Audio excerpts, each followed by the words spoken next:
Welcome to our channel. If you want to use Google Maps without an internet connection, follow these step-by-step instructions to enable offline mode and download maps for your travel needs. Step 1. Open the Google Maps app on your smartphone. Make sure you are connected to Wi-Fi for faster downloads. Step 2.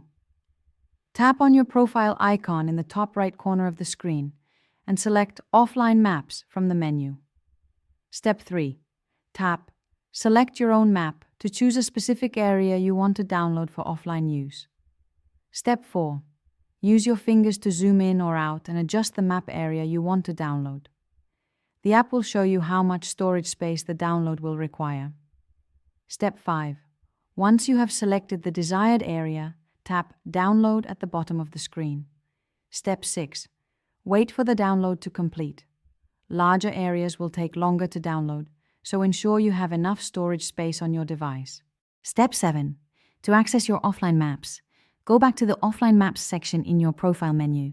You can view, update, or delete downloaded maps from here. Step 8. When you are in an area without internet connection, Google Maps will automatically use your offline maps to provide directions and location information. Don't forget to like this video and subscribe to our channel.